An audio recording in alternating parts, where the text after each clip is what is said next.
Cobra's 3D printed limited iron, is this the future of club head manufacture?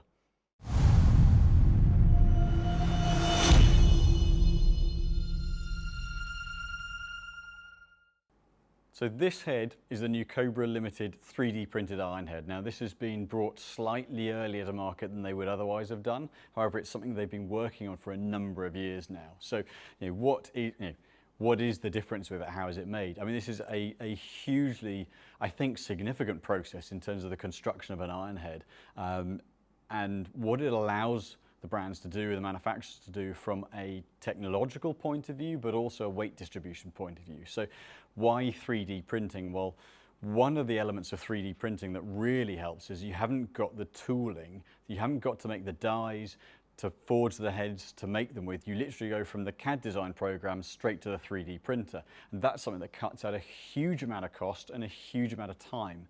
Now, the flip of that is that 3D printing is quite slow. So as a process, these guys can currently make 32 heads per day. But in the time that they've saved, not having to go through the actual manufacture of the tooling, from the dies to producing the forging to, there's a huge amount of tooling that cuts out that time frame. So you're probably about time equal, but in terms of ramping up production, probably some complications on that. But from an efficiency point of view, from design to manufacture, very, very impressive. So why 3D printing? So what 3D printing allows Cobra to do, has allowed them to do, is to use a structure within the head. It's a lattice structure. So rather than a single one-piece central face and body of the head, what they've managed to do is create effectively a hollow club head, where, as you'll see from the back of the head, that lattice structure on the back there, that's something that actually is basically internal. That's the internal makings of the club head as well. Now, this doesn't go into the club head. They've had to cover it off behind these lattice marks simply to stop moisture and dirt getting into the club head. However, what it does is you're saving a huge amount of weight. So with this model, what they're not looking to do, this is not a distance model. This is a player's model. Essentially, you've got a King Tour iron in terms of spin consistency, performance, feel, but you've got more forgiveness than the Forge Tech. How do they do that? So ultimately, the internal structure of the head, where it's hollowed out, rather than being a one-piece material, we go back to the phrase, it's a lattice structure. So they could have made it twice as light, but by going to the kind of lattice that they have done, and this is something we'll go into in a little bit in the future, we've got more imagery and can show you some of the details of it, it's 7 times stronger than the lightest structure they could have gone to. Now, having said that, this is exceptionally light. So that main central section, if it was a solid one-piece core, it would be between 100 and 122 grams. This one, and I'm going to refer to notes so I don't get the numbers wrong, 9 to 12 grams. So they've saved 100 grams. What does that let them do? Well, there are 2 very heavy tungsten masses in the toe and the heel that distributes the weight across the head, stabilizes off center, and gives a huge amount of forgiveness. But ultimately, what the lattice structure also does is they're not looking to create a fast face on this. This is all about control. So this is a player's head with a huge weight distribution, huge amount of forgiveness, but also it's stiff enough to mean the face doesn't flex. So it's not trying to create lots of ball speed, it's trying to limit the flexion of the face to create consistency of launch, consistency of ball speed, and consistency of spin, which then give you consistency of yardage.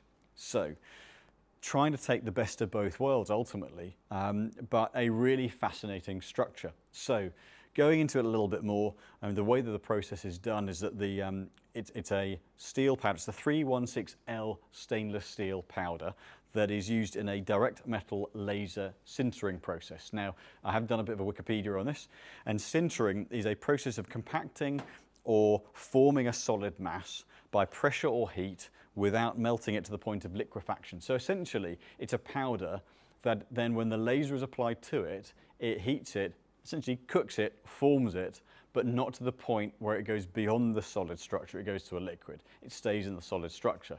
And there are 2,600 passes of this laser to create the structure of this head.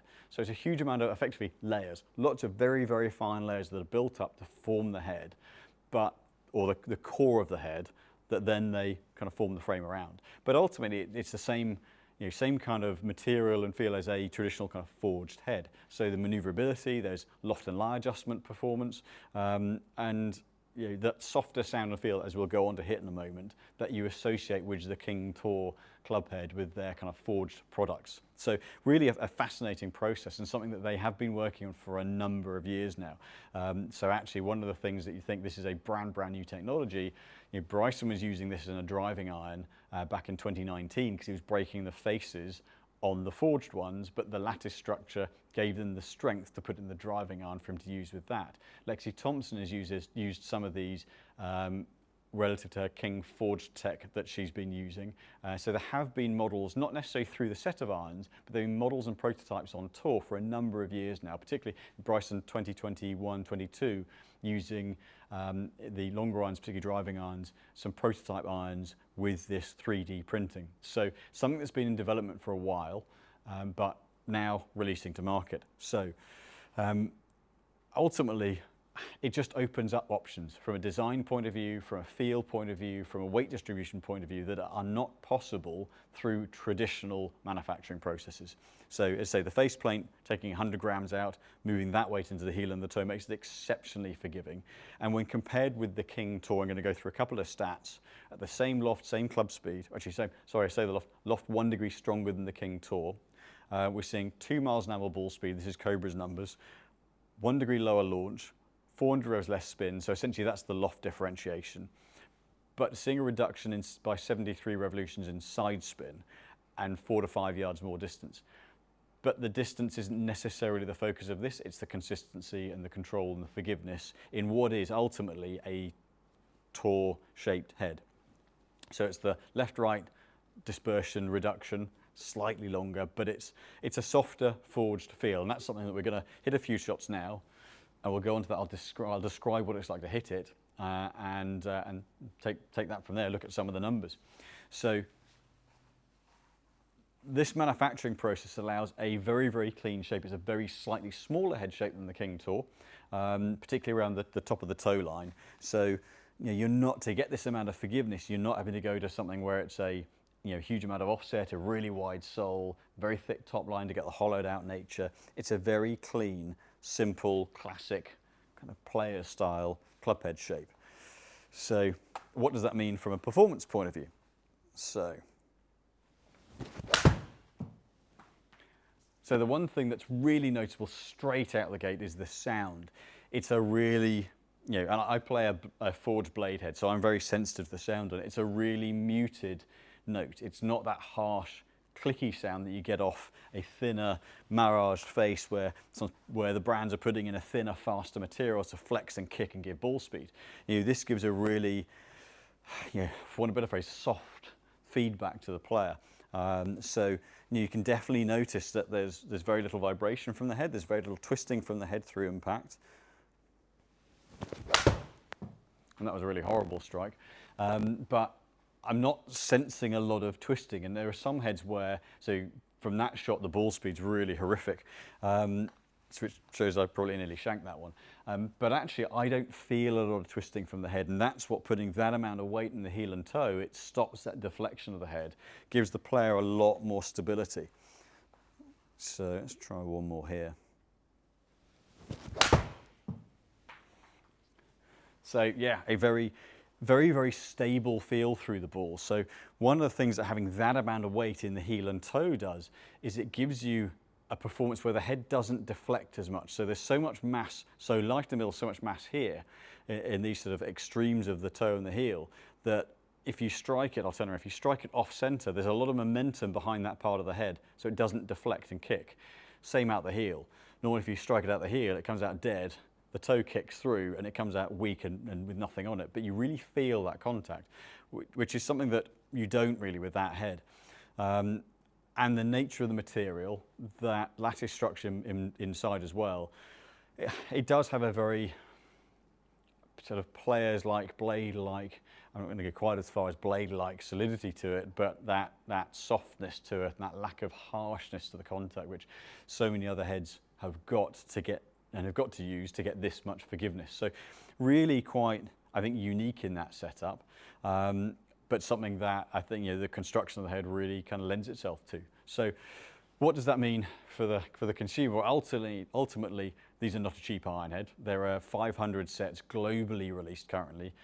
We have access to about 5 or 6 sets, but we'll be able to fit using the head we've got here. It's something that it's custom only. They're only 4 iron to pitch wedge, and they are only right hand in this initial run. So this is the first run of them. Inevitably, that's something they're going to ramp up and do more of. I think there's likely to be a lot of success from this model for players who want that clean, tour-inspired kind of player's shape, but getting the margin of error out of it. I think that's something that, you know, the structure of the head really, really lends itself to.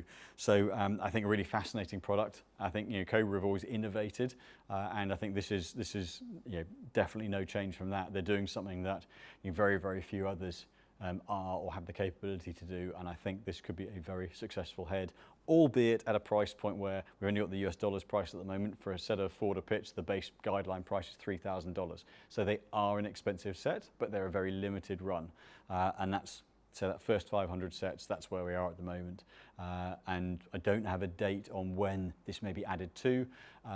We've got the fitting head, and you know, today is the embargo release on the media side of things, and the in-store date is the 7th of June. So they'll be coming shortly, they'll be available shortly, and so if it's something you want to come in and test out, please do let us know. I think, you know, fascinating product, and something that if you're looking for something to give you that softer feel but forgiving performance without giving up the distance dispersion, potential kind of drop off that you get from going more forgiving and a thinner, faster face, this may well be the head for you, but it may require some deep pockets. But very, very interesting. And I think for the future of the golf club head manufacturing scene, there's some real potential in this, and we're now starting to see where this innovation, this 3D was something being talked about for a number of years. We're starting to see where this can go, and I think the future is very, very interesting.